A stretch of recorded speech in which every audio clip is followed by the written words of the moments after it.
Welcome to Popternative, where we dive into topical discussions from the worlds of pop culture, social media, and sports. Here is your host, Peter Remoliotis, aka PD Beats.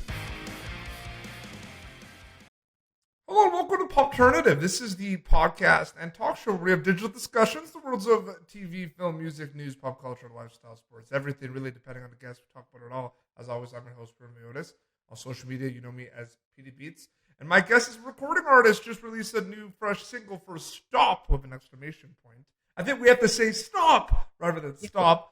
Every time. Absolutely. Upsahl is with us. Thank you so much for doing this. Thank you for having me. I'm stoked to be here. This will be fun. It's always exciting when you put out a new song because you record it, you write it, you record it, you put it out there, and then it's kind of like for the masses to kind of see. What's the reception been like so far? It's been cool. I'm stoked it's finally out in the world. We wrote the song like over a year ago. So, and I almost put it out like at the beginning of 2020, and then I was like, nah, it's not the right timing yet. And now I've put it out like a year later. So I'm very stoked it's finally been out. I hope people dig it. I don't know. I'm sure there's people who fucking hate it, but it's fine. So I mean, it's crazy how Spotify and like playlists and streaming are just like a game changer in terms of the way people are consuming music. I mean, there's over 3 million people on a monthly basis that listen to Upsahl currently, which is crazy. Have you ever kind of stopped and thought about the impact that artists like yourself, like you look at like the playlists and the streams and everything, like it's crazy to think that we have a way now to actually track how many people are listening to your songs on a monthly basis.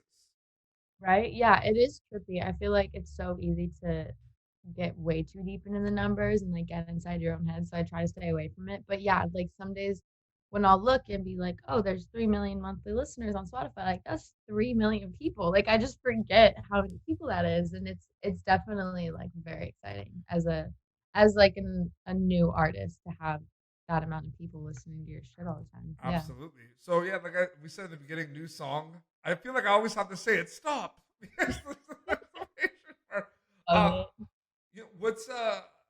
What can you tell us a little bit? I mean, the song has, as soon as it starts, kind of has you like bumping your, like nodding your head a little bit, and has like that groove.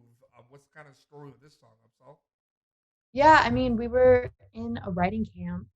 So it was the first day of the writing camp, which is like when people just lock themselves in a house for like a week and just write a bunch of songs. And it was the first day. Everyone was really excited, and we kind of got in the room, and I don't even remember. I think somebody just started with the bass line, and I love a good bass line, so we were vibing with that.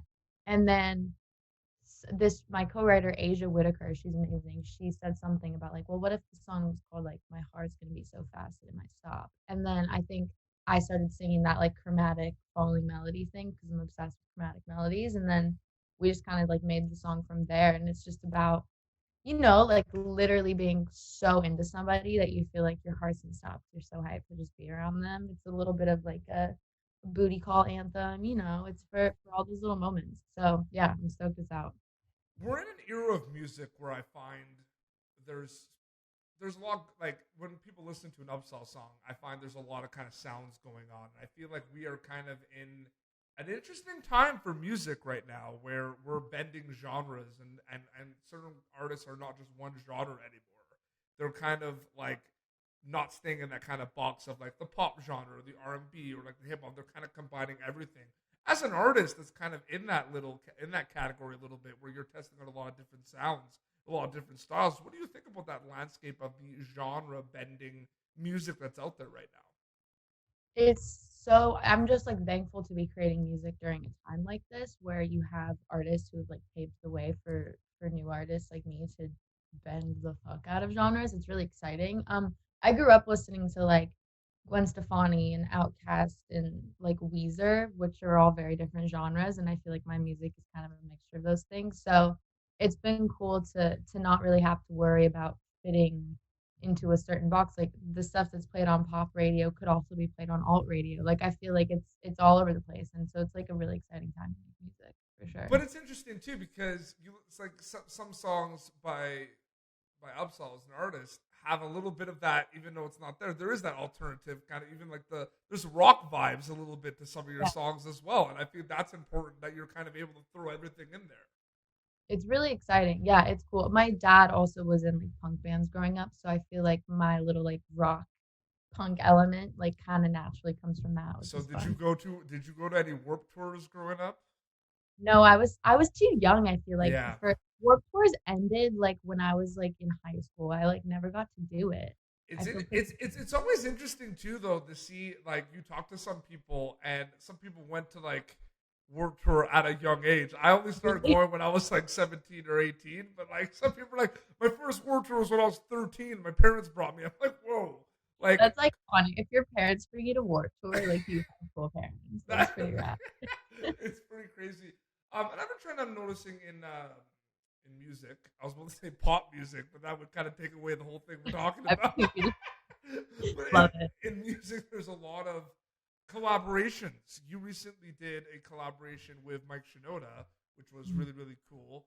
And Ian Dior. I mean, it's one of those things too where, you know, collaborations are really cool, and I feel like a lot of them are happening because of the pandemic. Because you guys can't tour, play shows right now. Right.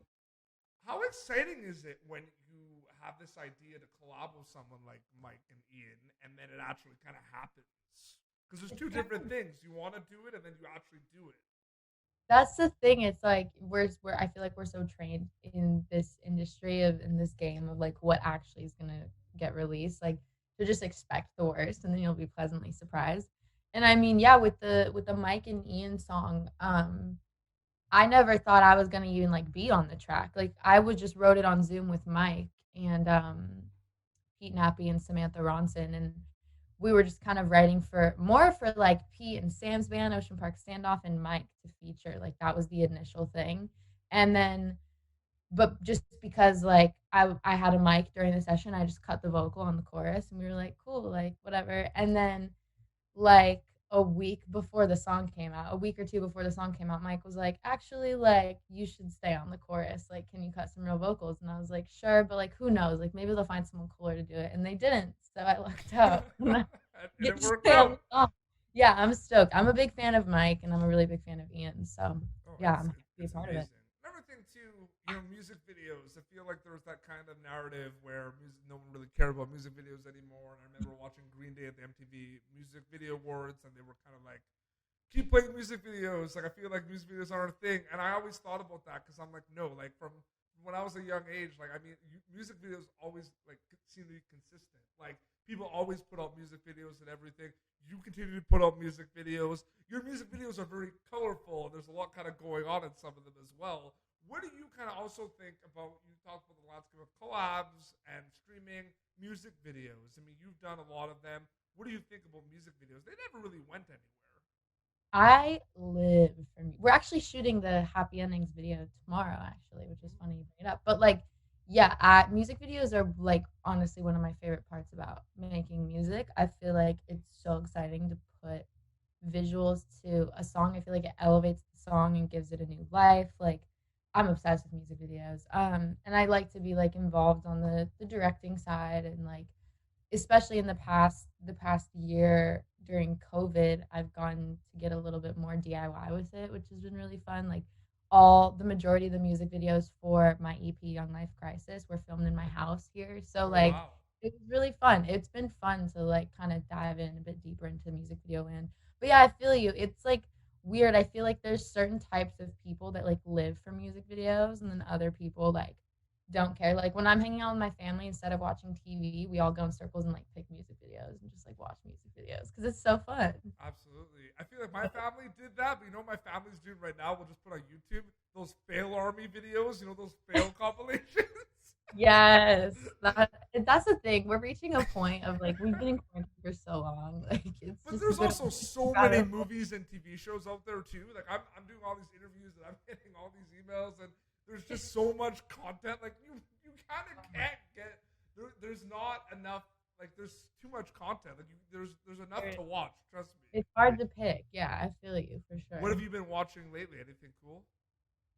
Schitt's Creek is like my comfort show. I watch it 24/7. It's like always on while I'm like getting ready in the morning. I feel like I've seen every episode like 40 times. But I just watched The Undoing with Nicole Kidman. Very good.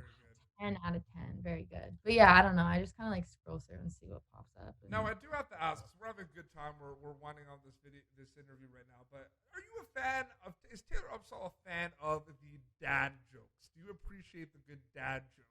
You have a dad joke right now? Well, Yeah. I have a lot of dad jokes because I happen to be a dad joke connoisseur, and it's a kind of thing I do. And I got them all. So, did you hear about the kidnapping? No. It's why? okay, What Taylor. It's okay. He woke up. Stop.